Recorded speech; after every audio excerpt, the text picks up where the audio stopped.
Alright guys, partway through installing the door skins I bought from the parts place. I believe Sherman makes these. I believe they're a 19 gauge. Don't know what stock is, but I really don't care. So, but I just figured I'd specify that to you guys. I started folding the front edge of the door. You can get a really nice thin fold, which is good, without warping the outside of the door, which is important. On this, I've been able to use a regular steel dolly.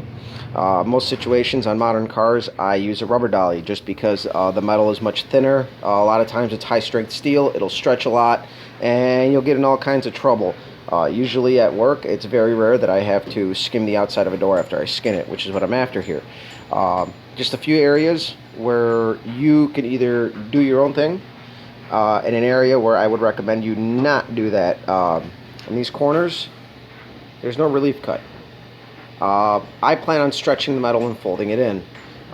You could notch the corner. In the front here, you can see it's been notched when they did their stamping. And on this door that I haven't done yet, you can see that. And that's a really sharp area to try to fold over and stretch, and I think that's why they did that. And on the rear of the door, you got this area here. So we're looking at the back half of the door where you'd be facing the quarter panel edge. It's flat. Unlike the front edge, it's kind of tapered out, and you can usually stretch that in, which is what you're supposed to do.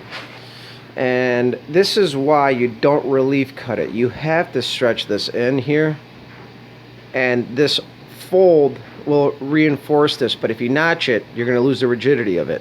So you want to make sure this area, do not relief cut it. Bottom corners, go for it all day.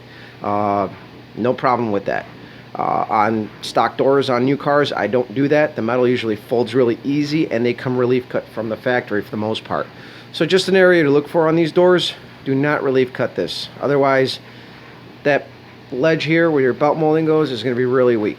You can cover it up with seam sealer, but it's still going to be weak.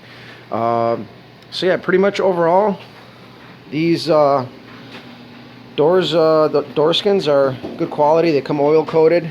They're bare steel. I coated the inside. I put welding primer on the inside edges, as I am going to weld it like the factory did. And I coated the inside with just white brush on Rust-Oleum paint, and I plan on doing spatter paint once the skins are on and everything, just to protect it, make it a little nice. So I just figure I'd do a little video, show you guys how they're coming along and what I think of them. So sorry about the white there, promise it's not my camera, but yeah, I just figured I'd show you guys what little areas to look for that'll help you out.